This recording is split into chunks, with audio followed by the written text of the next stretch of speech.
Friday morning ಚಿತ್ರಾನ್ನ ಮಾಡೋಣ ಅಂತ ready ಮಾಡ್ಕೊಂಡಿದ್ದೀನಿ. ಒಗ್ಗರಣೆ ಹಾಕ್ಕೊತಾ ಇದ್ದೀನಿ. ಏನೂ ಇಲ್ಲ, ಸಿಂಪಲ್ಲಾಗಿ ಮಾಡ್ತಾಯಿದ್ದೀನಿ. ಇಲ್ಲಿ ಸ್ಪೆಷಲಾಗಿ ಮಸಾಲೆ ಖಾರದ ಪುಡಿ ಹಾಕ್ಕೊತಾ ಇದ್ದೀನಿ. ತುಂಬ ಟೇಸ್ಟಿಯಾಗಿರುತ್ತೆ ಈ ಚಿತ್ರಾನ್ನ. ತಿಂಡಿ ಎಲ್ಲ ಮುಗಿದ್ಮೇಲೆ ಹಾಗೆ ತಲೆಗೆ ಮೆಹಂದಿ ಕೂಡ ಹಚ್ಕೊಂಡಿದ್ದೆ. ಇದು ನ್ಯಾಚುರಲ್ ಮೆಹಂದಿ, ಹೆನ್ನ ಅಂತ.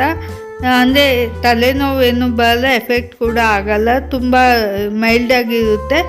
ಕೂದಲು ಕೂಡ ಕಲರ್ ಬರುತ್ತೆ ತಕ್ಕ ಮಟ್ಟಿಗೆ. ಇವಾಗ ನೋಡಿ ಹಾಗೆ ತಲೆಯೆಲ್ಲ ಒಣಗಿಸ್ಕೊಂಡು ಒಂದು 4 ಅವರ್ಸ್ ಇಲ್ಲ 5 ಅವರ್ಸ್ ಬಿಟ್ಟು ತಲೆಗೆ ಸ್ನಾನ ಮಾಡ್ಕೋಬೇಕು. ಶಾಂಪು ಏನೂ ಹಾಕೋಬಾರ್ದು.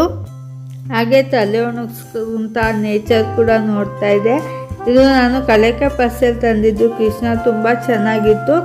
ಆಮೇಲೆ ಬಟ್ಟೆ ಎಲ್ಲ ತುಂಬ ಇತ್ತು ಒಗ್ದಿರೋದು. ಮಚ್ಚಿಕ್ಕಣ ಅಂತ ಬಂದೆ. ನಂಗೆ ಬಟ್ಟೆ ಮಚ್ಚಿಕ್ಕದಂದ್ರೆ ಬೋರಿಂಗ್ ಯಾವಾಗಲೂ. ನಿಮಗೂ ಯಾರಿಗಾದ್ರು ಹಾಗೇನಾ ಅಂತ ಹೇಳಿ.